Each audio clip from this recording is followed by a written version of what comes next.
Ever wondered why some people seem to lack empathy or remorse, are manipulative, and disregard the rights of others? It's a curious thought indeed.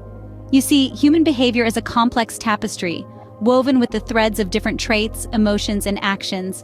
But there's one thread that stands out, a thread that's unsettling yet fascinating. It's called psychopathy, a term that's often misunderstood, yet has profound implications for society. Well, you may be thinking of a psychopath. Psychopathy is a personality disorder characterized by enduring antisocial behavior, diminished empathy and remorse, and bold, disinhibited, and egotistical traits.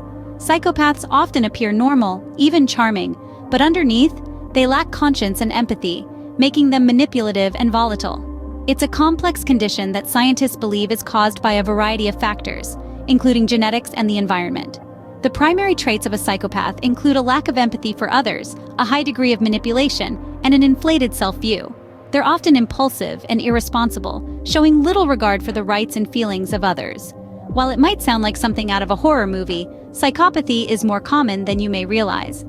Studies suggest that about 1% of the general population exhibits psychopathic traits. That's about 1 in every 100 people. So, psychopathy is not as uncommon as you might think. Often people confuse psychopathy with sociopathy, but are they the same? Not quite. Both psychopathy and sociopathy fall under the umbrella of antisocial personality disorders, yet they differ in key ways. Psychopathy is generally seen as a genetic predisposition. Psychopaths often display a glib and superficial charm, and they can be manipulative, feeling little to no remorse for their actions. They're often cool-headed, calculating, and can blend into society quite effortlessly. On the other hand, sociopathy is typically attributed to environmental factors such as childhood trauma or abuse. Sociopaths tend to be more impulsive, prone to emotional outbursts, and they often struggle to form attachments to others. Unlike psychopaths, they might feel remorse, but only towards people they share close relationships with. So, while psychopathy and sociopathy share some traits, their origins and manifestations differ significantly. So while they might seem similar, psychopathy and sociopathy are indeed different. What goes on in the brain of a psychopath? This is a question that has intrigued scientists for years. You see, psychopathy is not merely a behavioral disorder, it's deeply rooted in the brain's neurobiology. Research shows that psychopaths often have abnormalities in the part of the brain called the amygdala, which is responsible for emotions like fear and empathy.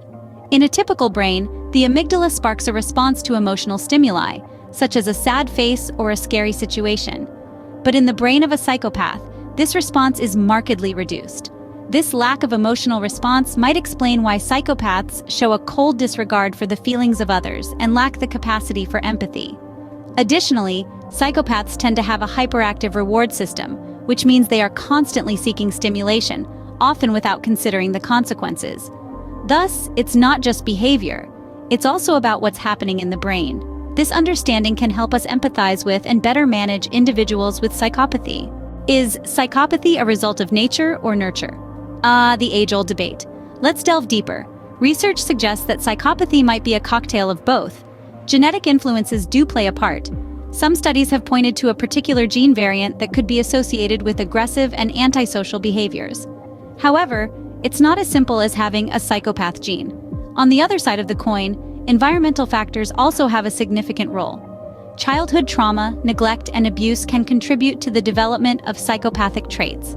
It's like a seed, the genetic predisposition, planted in the soil of a harsh environment. Yet, it's crucial to remember that not everyone with these genes or experiences becomes a psychopath. Most people with a troubled past or certain genetic markers don't develop psychopathic traits. It's a complex interplay between genes and environment. How do professionals identify a psychopath, one might wonder?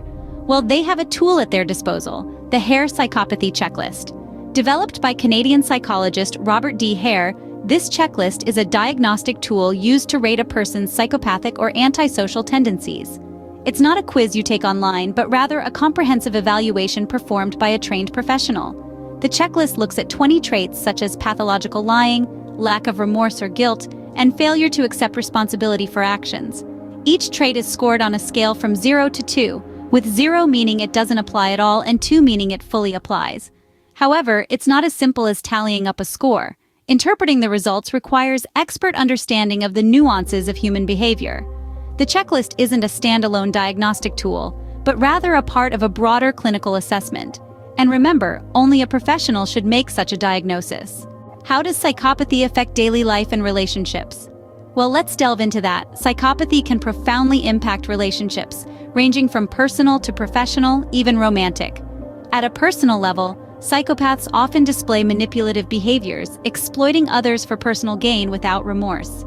This can strain friendships and family ties and lead to severe emotional distress for those involved. In the professional realm, psychopaths can be both charming and ruthless, using others as stepping stones to achieve their goals. They may excel in high-stress environments, but their lack of empathy and disregard for ethical boundaries can create a toxic work environment.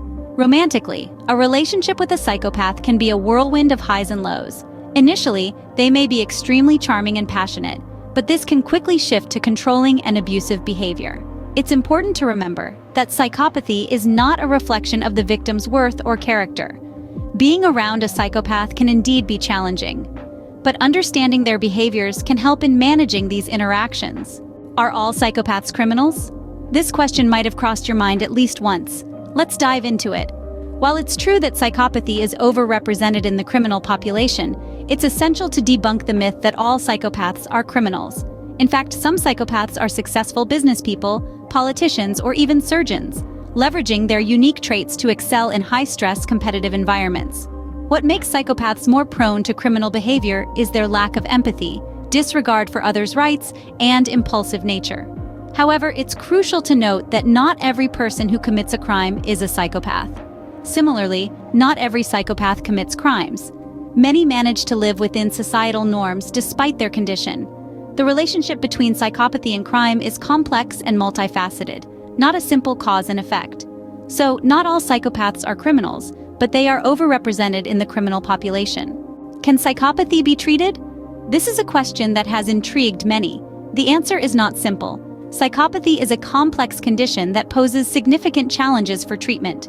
Traditional therapies like cognitive behavioral therapy are often ineffective as psychopaths may be skilled at manipulating the therapist or may not experience guilt or remorse that typically motivates change.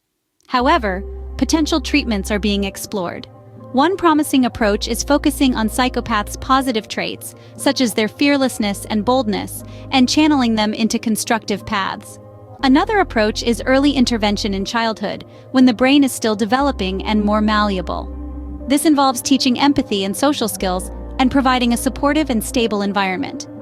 Remember, it's important not to stigmatize or demonize psychopaths, but rather to understand their condition and seek ways to help them and protect society. Treating psychopathy is challenging, but research is ongoing. So, let's stay hopeful for the future. What if you're living with a psychopath? A chilling question indeed. Living with a psychopath can be a taxing and even dangerous situation. First, it's crucial to understand that psychopathy is not a choice, but a mental health disorder. It's not something that can be switched on or off at will. Second, don't try to diagnose the person yourself. While it can be tempting to label someone's behavior as psychopathic, it's crucial to leave the diagnosis to professionals. Third, establish boundaries. Psychopaths often disregard the thoughts and feelings of others. Therefore, setting clear and firm boundaries is essential for your own mental well-being. Fourth, prioritize your safety. If you feel threatened or unsafe, do not hesitate to reach out to authorities or a trusted individual for help. Lastly, seek professional help. Psychologists, psychiatrists, and therapists are all equipped to help you navigate these challenging circumstances. Remember, seek professional help if you believe you're living with a psychopath. Why is it important to understand psychopathy? The answer is simple, yet profound. Comprehending psychopathy can help in discerning the complex patterns of behavior that these individuals exhibit. This knowledge aids us in recognizing their presence in our lives, be it in our personal circles or workplaces. More importantly, it empowers us to respond constructively and protect ourselves effectively. In essence, understanding psychopathy is key to navigating relationships and society more effectively. Remember, knowledge is power, and with psychopathy, it just might be your safest bet.